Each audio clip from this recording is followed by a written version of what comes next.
This Torah class is brought to you by TorahAnytime.com. Okay, good luck, everyone. I know it's a little warm in the room. One thermostat says 71, one thermostat says 74, so it's about 145 degrees in here.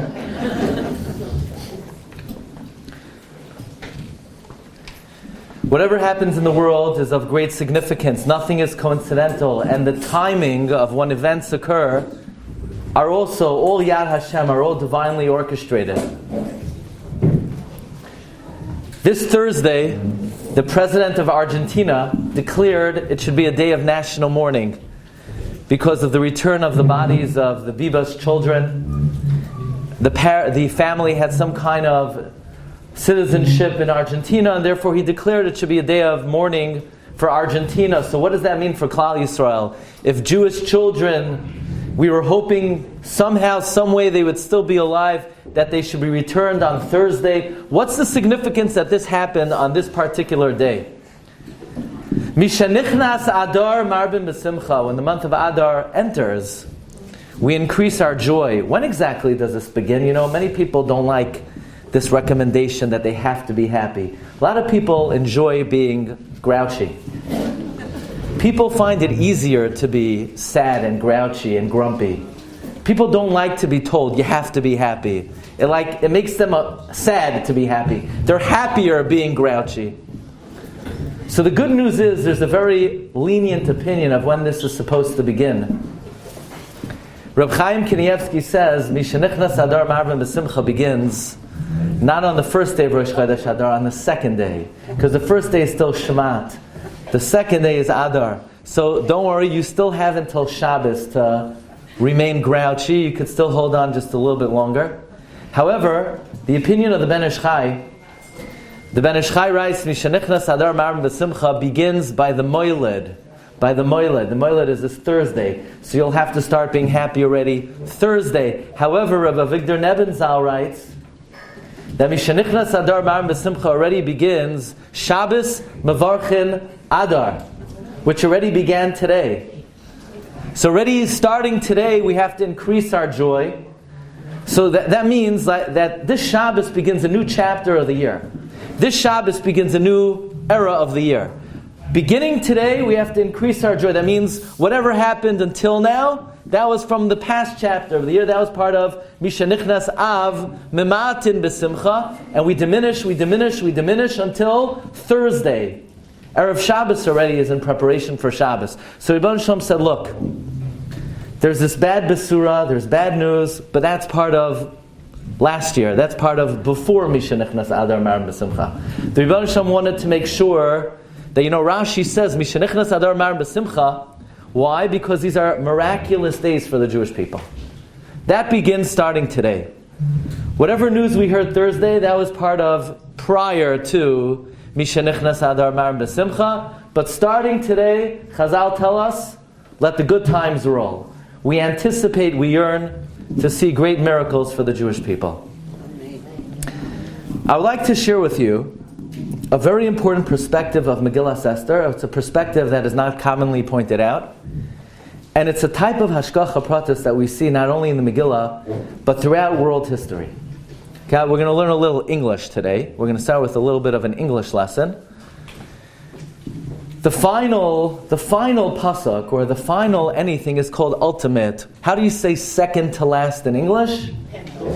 Penultimate. Penultimate. Okay, that's a good start. How about third to last? Third to last. Okay, it's a good thing I came tonight. You learned something. Third to last. Anti-penultimate. Okay, anti-penultimate. All right, it was worthwhile to come just to hear that. What is the anti-penultimate pasuk of Megillas Esther? Vayosem hamelech Achashverosh masal haaretz v'yeh hayam, that Achashverosh taxes the people.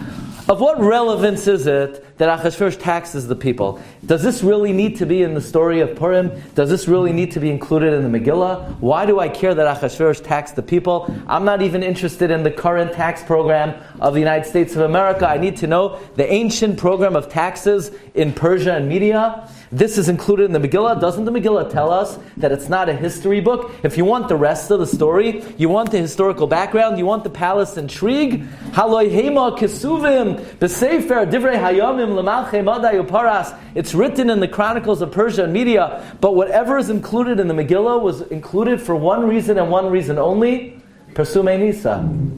So why does the Megillah end that Achashverosh taxed the people? So I want to share with you a very important line of the Gemara. All you need to learn is 3 words of the Gemara, and this will open up the entire book of Megillas Esther and the entire story of Purim, and really world history. The pasuk says that Achashverosh couldn't sleep. You know, Mr. Biederman mentioned that his father was able to fall asleep right away. Some people have a hard time sleeping. The reason Achashverosh couldn't sleep is because the Medrash tells us Gabriel came and he banged Achashverosh's head on the floor 366 times. And you know, science has done many studies. It's very hard to sleep if an angel bangs your head against the floor 366 times. It's very disturbing.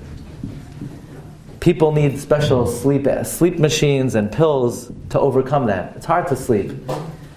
And all of a sudden Haman is coming. And the Megillah says, Leimar Lamelch, to tell the king, Lisloi says Mordechai, to hang Mordechai, Al Ha'etz, on the tree, Asher Heichin Loi, that he prepared for him. And the Megillah says an extra word, that it should just say, Al Ha'etz, on the tree, Asher Heichin, that Haman prepared. Why does it have to say that he prepared it for him, for Mordechai? Obviously he prepared it for Mordechai. Says the Gemara, Tana, Loi Heichen.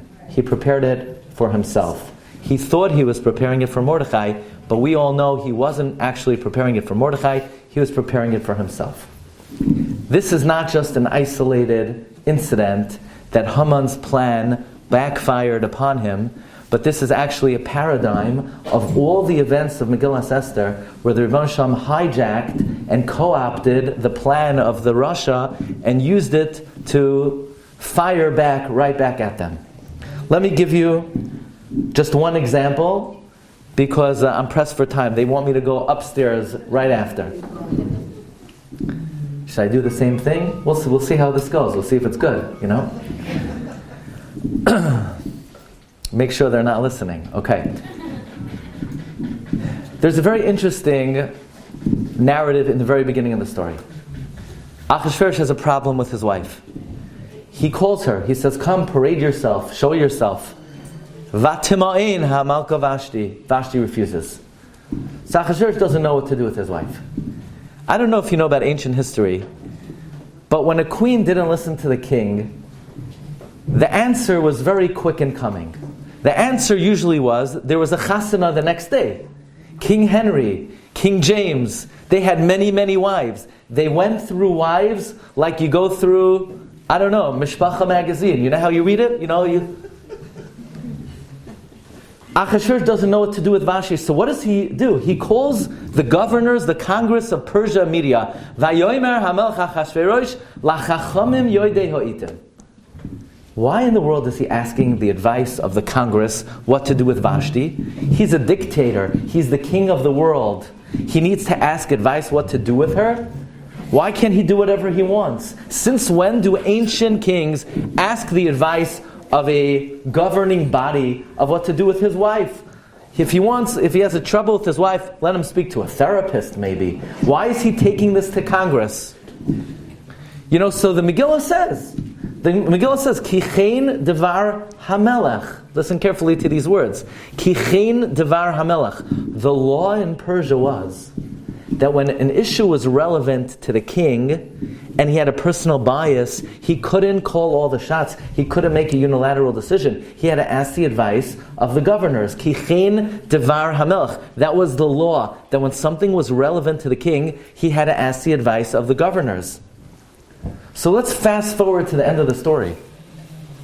At the end of the story, and the table turns, and Haman and Achashverosh finds out that Esther is Jewish. And Achashverosh is fuming, and he steps outside, and he comes back in, and Haman takes a misstep with Esther, and now Achashverosh is really angry, and he doesn't know what to do with Haman. So Charvoina says, Gam hinei ha'etz. Look outside. There's a gallows looming in the background. Why don't you hang him? And what does Achashverosh say? Tilu alav, hang him.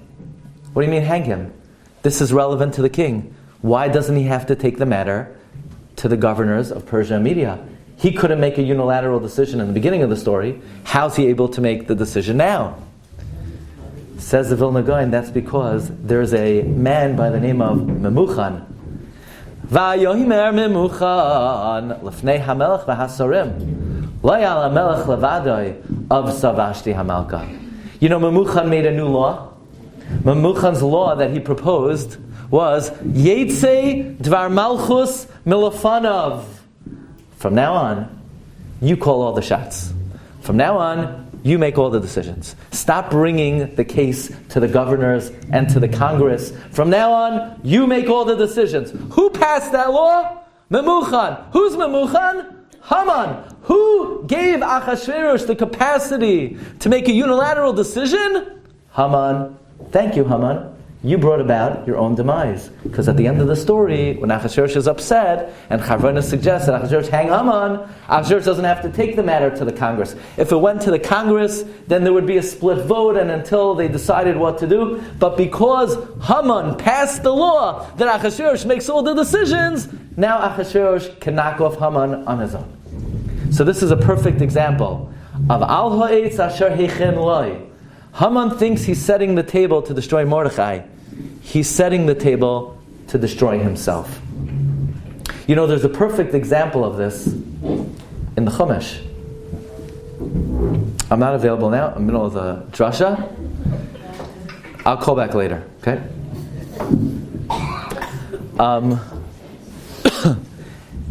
There's this little baby. Adorable baby. His name is Moshe. Moshe was thrown into the Nile River by his mother because the Pharaoh made a decree called Haben Hayiloid Haya'ora Tashichu. Any child that is born, we have to throw him into the river, we're going to drown him. Paro heard from his astrologers that the Jewish Savior is going to be born today. Paro said there will never be a Jewish Savior. I'm going to destroy the Jewish people and any hope they have for salvation. And God is laughing. The Rebbe Shem is laughing. Paro, you think you're going to destroy the Jewish Savior? Watch this. The Pharaoh's own daughter is bathing in the Nile. She sees the baby. She knows she can't bring the baby inside. It was against the law of the land. But the baby's crying. Vatachmol alav. She had mercy on him. She stretches out her arm. She brings the baby in. She brings the baby into the palace. She's rocking the baby to sleep. That night, 2 a.m., the Pharaoh can't sleep. He screams out to his daughter, "Hey Basia, what's the racket?" Nothing, Dad. "What's the baby? What's the noise?" "Oh, you have to see this baby, the most adorable baby you've ever seen." Pharaoh comes into Basia's room. She's rocking this baby. She said, "Dad, do me a favor, I'm really tired. Would you mind rocking the baby to sleep?" And the baby that the Pharaoh wanted to destroy, he's rocking to sleep. And at 3 a.m., the baby's starving. Basia said, what am I supposed to feed her? Parsha, I don't know. Basia says, could you go out to CVS and get some formula? Okay. Who's going to pay for it? Basia said, put it on your American Express card. So the Pharaoh is raising Moshe. He's feeding Moshe. He's paying for his education. He's grooming him. He's raising him. The Ibn Ezra asks, here it is, the leader of the Jewish people is growing up under Pharaoh's wing. Pharaoh's raising Moshe Rabbeinu. Why did Hashem orchestrate that Paro should raise Moshe Rabbeinu? He says very simply, because if Paro would have grown up with the rest of the Jewish people who were slaves, he would have a slave mentality. He would have low morale, low self-esteem. He would never be a leader. So he had to grow up in the palace. So the Pharaoh trained Moshe Rabbeinu for royalty to be a king. Moshe was the king of the Jewish people. Who created Moshe Rabbeinu? Parai. If not for Parai, there never would have been a Moshe. We wouldn't have Torah. You know what it says in Perkei Avos? Parai kibel Torah misinai. No, it doesn't say that. But without Parai, Moshe Rabbeinu would not have been able to be Makabel the Torah in Har Sinai. We wouldn't have Torah today. we wouldn't have a Malav Malka tonight. There would be no Judaism. There would be no Torah mitzvahs. Paroi thought he was eradicating the Jewish Savior. Paroi groomed, raised, and brought up the Jewish Savior. Paroi thought he was bringing destruction to Klal Yisrael. Paroi is responsible for all of our success. Let's come now to the end of the Purim story. But we have to fast forward a little bit. You ever learn Sefer Ezra? And Sefer Ezra talks about the return of the Jewish people to rebuild the second Beis HaMikdash. The problem was that we couldn't afford it. We had no money. We were impoverished. So we turned to the king of Persia. We say, King of Persia, do us a favor. Could you help us fund the building of the second Beis HaMikdash? He said, what do you want from me? Make a charity campaign or something. What? No, they said, it wasn't invented yet. Do us a favor. Give us some money. So the pasuk says that Daryavesh, opened up the royal treasury, the treasury of the taxes, and he funded the building of the second Beis HaMikdash. And I ask you, where did Darius get all this tax money to rebuild the second Beis HaMikdash? Vayasem hamelech Achashverosh mas al haaretz v'yeh hayam. You see, the Purim story ends, Achashverosh taxed the people. Then Achashverosh drops dead. Now his son takes over. His son has all the taxes. He then opens up the treasury and funds the building of the second Beis HaMikdash. So watch how the Purim story has come mamish full circle. The story begins that Achashverosh is having a party celebrating the 70 years that the Navi Yirmiyahu predicted that the temple would lay in ruins, and after 70 years they would return and rebuild the second Beis HaMikdash, and they didn't. So Achashverosh says now the temple will remain in ruins forever and ever. It will never be rebuilt. In other words, it was a party celebrating the eternal destruction of the Beis HaMikdash. And by the end of the story, Achashverosh has become the chief fundraiser to rebuild the second Beis HaMikdash. But it's even more than that. If you would ask Achashverosh, what are you celebrating at this party? Achashverosh would have said, I'm celebrating the eternal destruction of the temple. And the Rebbeinu Shem is laughing. You're not celebrating the eternal destruction of the temple. This party, you're going to invite Vashti. She's going to refuse. You're going to knock her off.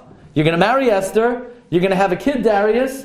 You're going to collect taxes. He's going to take this money, and he's going to build the second Beis HaMikdash. You think this party is celebrating the destruction of the temple? This party is the first parlor meeting to help rebuild the second Beis HaMikdash. That's the hashgacha of Megillas Esther. It's a hashgacha we see throughout history. In a nutshell, because they're not giving me that much more time. You ever hear of the Lakewood Yeshiva? There's this little place in Lakewood, in New Jersey, a small yeshiva called Lakewood. Does anybody know who built the Lakewood Yeshiva?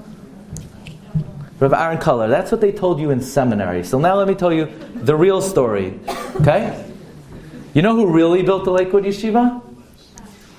You see, in 1492, Ferdinand and Isabella were on a mission of reconquista.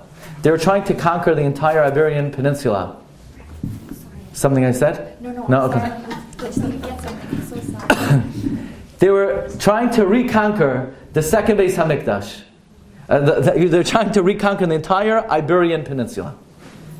And there was only one more area of land to conquer until they completed their conquest, Granada. And then Granada fell to Ferdinand and Isabella.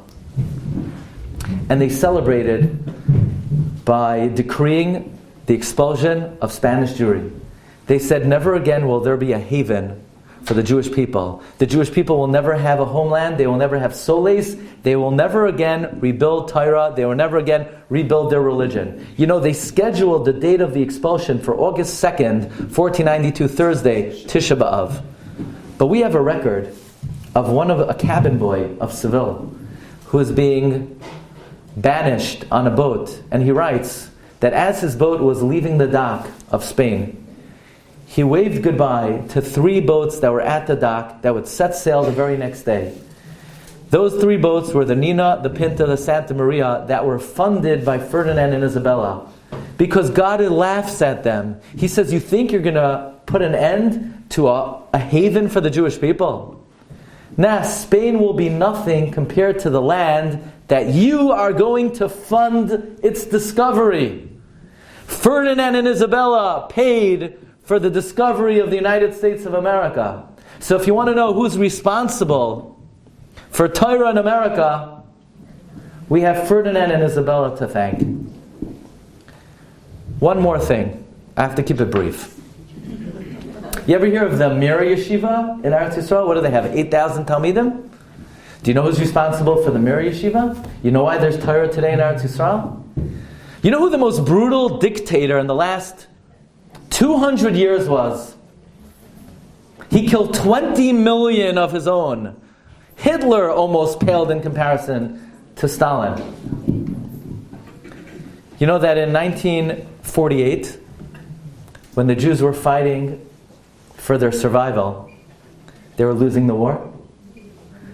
But Stalin got in his head a crazy idea. He didn't like the fact that the British were in the Middle East because they were democratic.